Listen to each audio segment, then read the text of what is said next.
भगवत कृपा पात्र को कोई प्यार नहीं करता। आपको लगेगा कि ऐसा कैसे?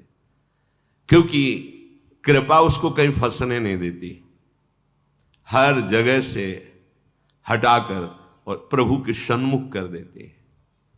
हमारा दुर्भाग्य है जो हमें लगता है कि हमें कोई प्यार करता है, प्रभु के सिवा कोई हमें प्यार करता है। अगर ऐसा लगता है तो हमारा दुर्भाग्य है।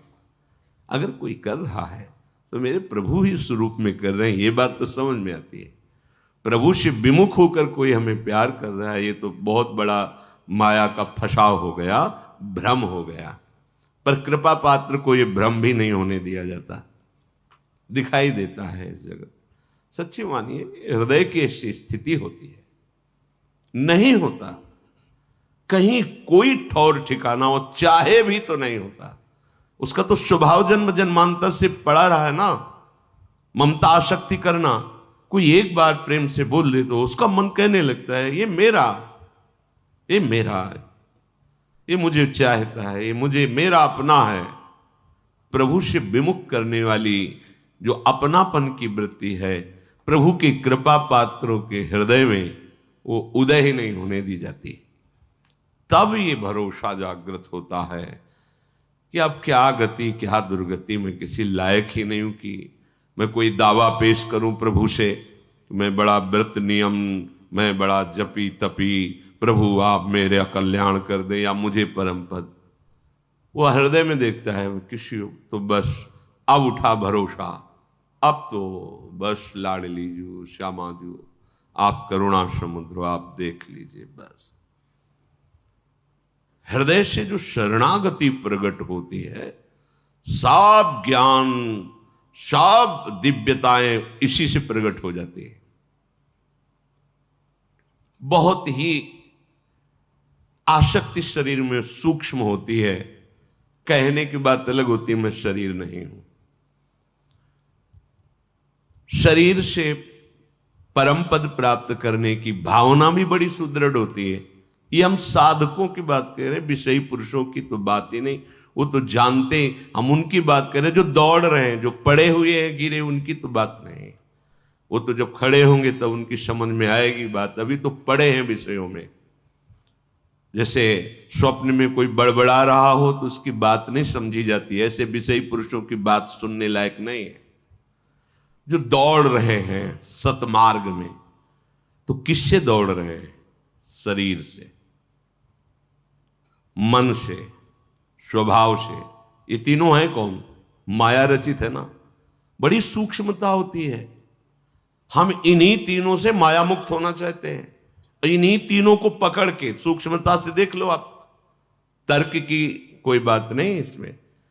अगर हम परमार्थ पे चल रहे हैं तो इन्हीं तीनों का आश्रय होता है। अंदर से देखना, ये आंख की बात कह रहा हूं, छाती की बात।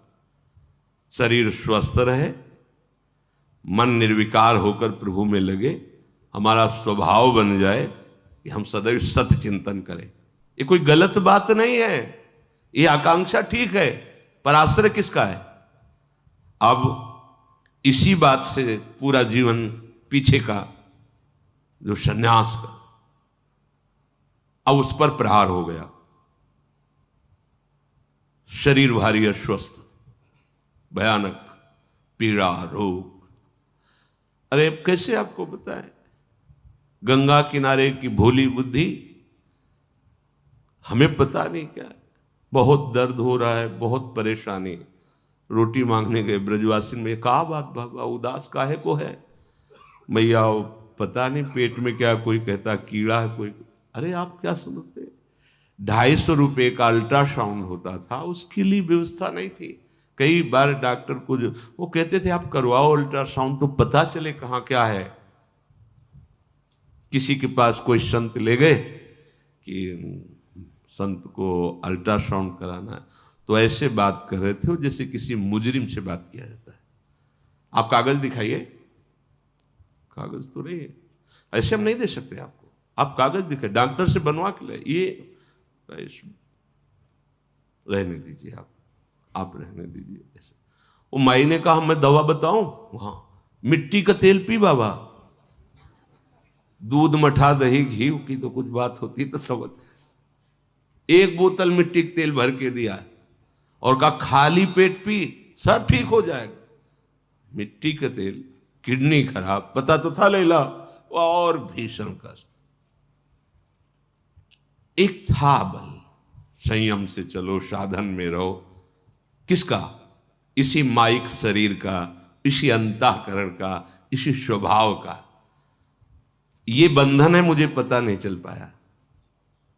बड़ी सूक्ष्म विषय, अगर उपासक हो तो हमारी बात समझोगे। साधन चल रहा है, भगवत मार्ग में चल रहे हैं, आसनों पे बैठ, पूर्वाभ्यास, सब साधन बिल्कुल ठीक। तो सुख किसका मिल रहा है? साधन का। भरोसा किसका है? जिससे साधन बन रहा है। किससे? शरीर से, अंतःकरण से, स्वभाव से। आश्रय किसका है? साधन। साधन से वो परम पद मिलेगा। समझ में आया? बिल्कुल यही था, यही था। जितेंद्रिय ऐसे ऐसे ऐसे। अब मारा तीर जो हमने आश्रय लिया था, अब हो गया।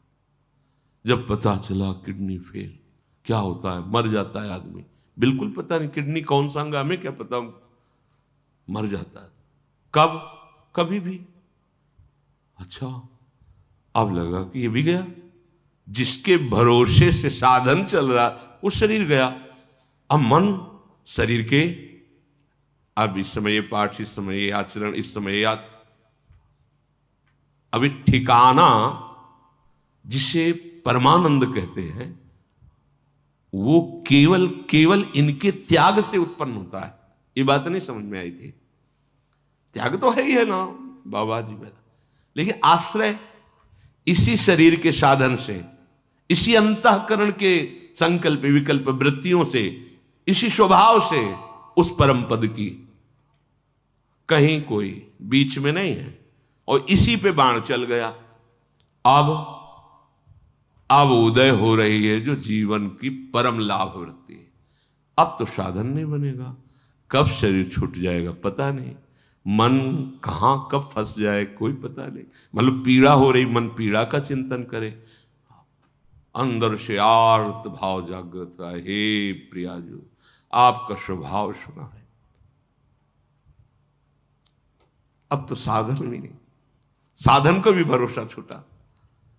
जिससे साधन बन रहा था उसका भी भरोसा छूटा। वो वृत्ति उन्होंने ही दी शरणागति की।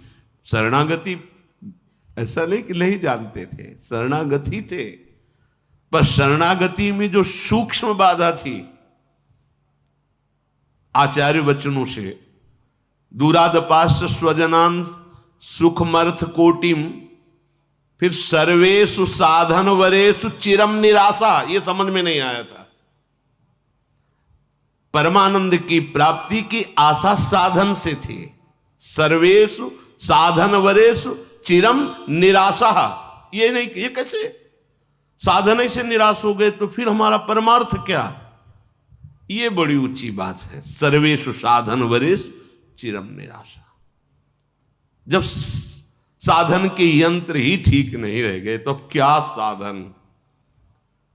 लगा कि धाम का आश्रय, धाम का जो शरणागति, अभी कोई रंग नहीं चढ़ा, एकदम हृदय में आर्त भाव, वो बस राधा राधा। अब तो वो वृत्ति देने वाली छूट गया आश्रय।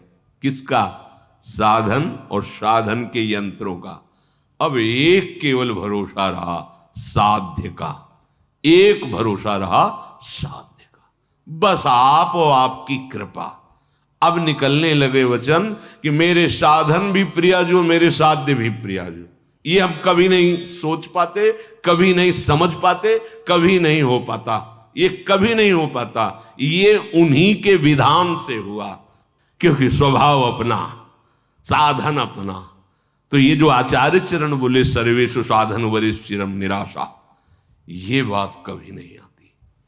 ये उनकी कृपा से जब ये बात आई तो फिर बात की बात प्रकाशित हो गई। उन्हीं की कृपा। बस अब नरक स्वर्ग अपवर्ग आस नहीं त्रास, न जीने की आस, न मरने की आस, न गति न दुर्गति, कोई प्रश्न नहीं, कोई समाधान चाहने की इच्छा नहीं।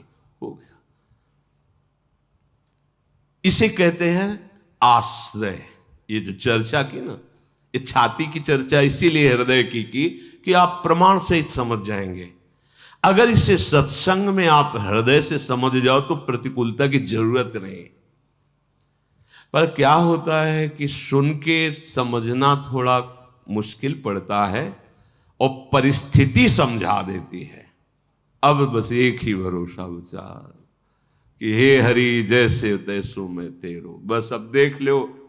बोले इसीलिए तो ये सब किया था कि तुम केवल मेरे हो जा।